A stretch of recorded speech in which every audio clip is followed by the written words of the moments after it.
Welcome to my NUin Australia experience. In just a few minutes, I'm going to tell you all about how adventures, culture, friendships, fun, and academics merged together for me into the best yet shortest 4 months of my life.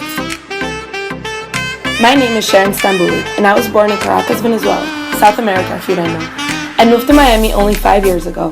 The school I went to was full of kids with similar backgrounds as mine, and the most common factor between all of us was the evident fact that after high school we would all be going to college where our parents or close relatives did.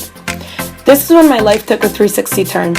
After receiving my acceptance to the NUin program, I thought I had to start searching for other school options because studying abroad was definitely not even an option for me, until I called to find out more about the program and completely fell in love with it. Upon my arrival, I was so happy to see how beautiful a residential building was that I ran straight to my room to decorate it and organize it. Oh, and it took me 9 days to get over my jet lag, but after that, I met the most incredible people and it took me a very short time to feel at home. For a South American or Miami girl, the winter was pretty rough at the beginning. When we were told to wear some layers because it would be a little chilly, for me, it meant to wear the thickest winter clothes I owned, all of them, at once. After just 1 week, uni started. To this day, I cannot believe how relaxed and easygoing all my lecturers and tutors were and how easy they made my studies. All my classes were easy and homework and projects were fun to do, which allowed me to have a lot of time to explore Melbourne every day.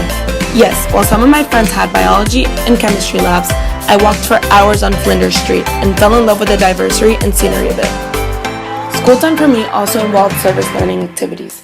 We were assigned to very rewarding and productive volunteering organizations to work with around Melbourne. We helped in events such as Walk in the Park, which was a day-long event to raise money and awareness for Parkinson's disease and to bring together affected families.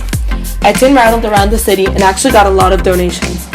Our next service learning group event was the Bike Around the Bay, where we woke up at 5 a.m. to drive to Frankston, where we volunteered by handing out fruits and goodies to bikers at their rest stop.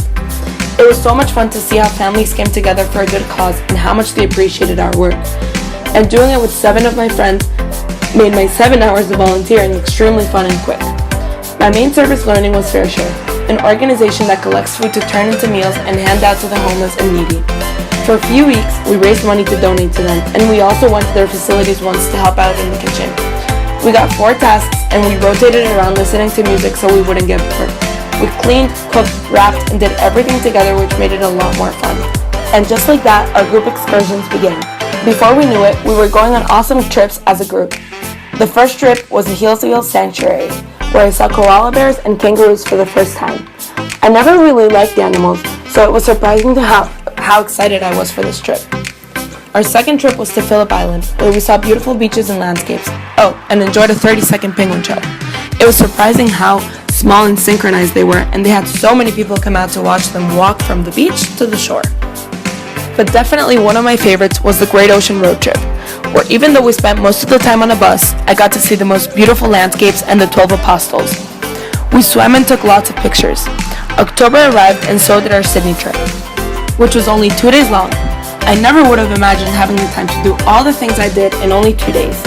I walked for hours just touring around one of the most beautiful cities I have ever been in. I went to the Sydney Opera House with some friends and found it absolutely breathtaking from inside and out. We walked around it in every angle possible and even saw it from across the bay. Inside, we found it to be one of the most incredible buildings with tons of theaters meant for different things.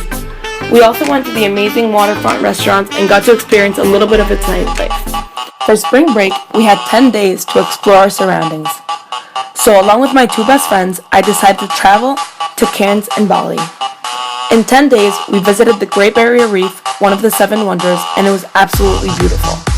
I scuba dived for the first time and felt like I was in a completely different world underwater. Even though it had rained a lot before, it cleared out right on time for our scuba dive, and the water was crystal clear. We saw sharks, sea turtles, Nemo, and many other water species like a cucumber. We visited beaches in Cairns, ate at the best Greek restaurant ever where we danced with the owner and threw plates like they do in Greece, and made it to the airport just in time for our flight to Bali, Indonesia. When we got there, we met other 10 of our friends and then headed out to our villa. When we got there, they told us that they had to relocate us to another villa because ours had electricity issues. At first, we were furious until they showed us the way to our new villa, which was their most luxurious, huge place with a beautiful private pool, a private driver, and amazing bedrooms. Everything in Bali was just perfect. The weather, the temples, the monkeys, and my friends. I got to hang out with new people and visit places that actually reminded me of my home country, Venezuela. I walked through the small shops and saw how much poverty there is and how desperate people are to sell stuff.